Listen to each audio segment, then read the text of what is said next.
दोस्तों, विश्वविद्यालय अनुदान आयोग यूजीसी की ओर से उच्च शिक्षण संस्थानों में जातिगत भेदभाव को रोकने के उद्देश्य से उच्च शिक्षा संस्थानों में समानता को बढ़ावा देने के नियम 2026 को लागू किया गया है।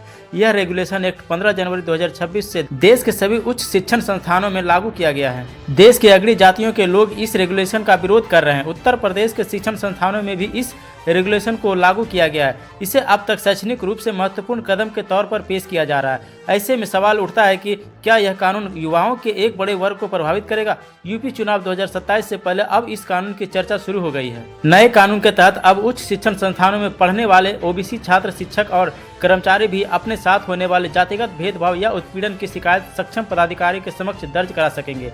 अब तक जातिगत भेदभाव से जुड़ी शिकायतों और प्रकोष्ठ मुख्य रूप से SC/ST समुदाय तक सीमित थे।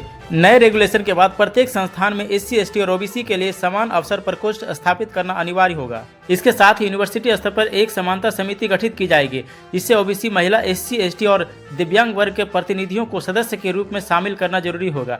यह समिति हर 6 महीने में अपनी रिपोर्ट तैयार करेगी और इसे यूजीसी को भेजना अनिवार्य होगा।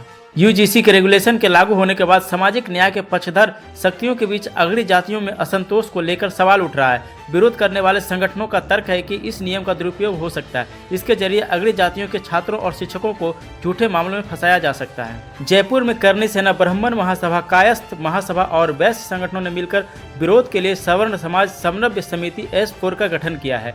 इस रेगुलेशन के खिलाफ कड़े स्तर पर आंदोलन किया जा सके। यूपी में भी इस मसले को लेकर चर्चा चल रही है। सोशल मीडिया पर भी अग्रणी जातियों से जुड़े कई इन्फ्लुएंसर, यूट्यूबर और कार्यकर्ता इसके विरोध में अभियान चला रहे हैं। स्वामी आनंद स्वरूप की ओर से साझा किए गए एक वीडियो में सवर्ण समाज से एकजुट होने की अपील करते हुए तीखे शब्दों का इस्तेमाल किया गया। इसके बाद बहस तेज हो गई है।